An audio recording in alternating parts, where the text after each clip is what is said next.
चलिए बच्चों, हम अपनी हिंदी क्लास में आज पढ़ रहे हैं व्यंजनों के बारे में। इससे पहले हमने वर्णमाला और स्वरों के बारे में सीखा था। तो चलिए शुरू करते हैं क्लास। व्यंजन क्या कहलाते हैं? ऐसे वर्ण या अक्षर जिनके उच्चारण में हमें दूसरे वर्णों की सहायता लेनी पड़ती है, व्यंजन कहलाते हैं। व्यंजन 3 प्रकार के होते हैं: स्पर्श व्यंजन, अंतस्थ व्यंजन और ऊष्म व्यंजन। और ये एक अन्य प्रकार की व्यंजन है जिनको हम संयुक्त व्यंजन कहते हैं।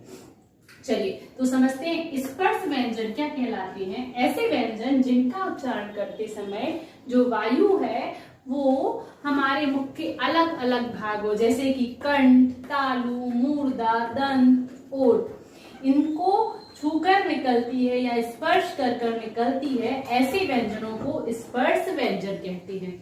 हिंदी में इनकी संख्या 25 यानी कि 25 होती है।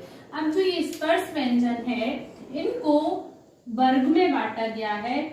जैसे कि हम पढ़ते हैं का वाली लाइन, तो का वाली लाइन का से शुरू होती है, इसलिए हम इसको का वर्ग बोलते हैं। का वर्ग में कितने वर्ण आते हैं?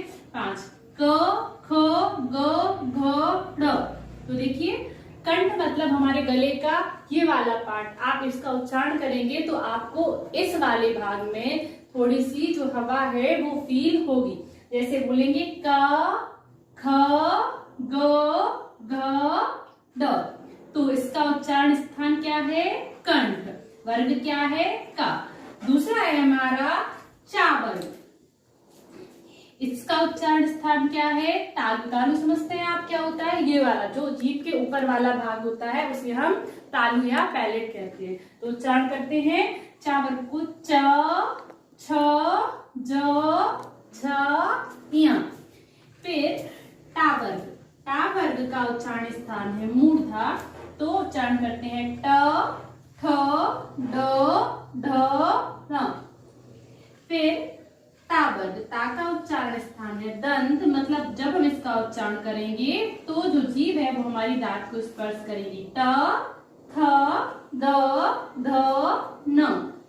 फिर है 5वां वर्ग पा वर्ग। इसका उच्चारण करते समय हम जो वायु है वो ओठ से ओठ के इसको टच करके वो निकलती है। तो देखिए प, फ, ब, भ, म।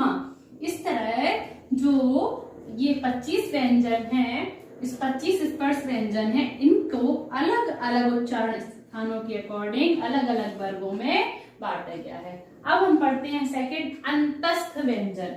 अंतस्थ व्यंजन को हम इंग्लिश में सेमी वोवल बोलते हैं, क्योंकि ये जो व्यंजन है उनका उच्चारण स्वरों और व्यंजनों के मध्य होता है, मतलब स्वरों और व्यंजनों के बीच। जैसे या, र, ल, व।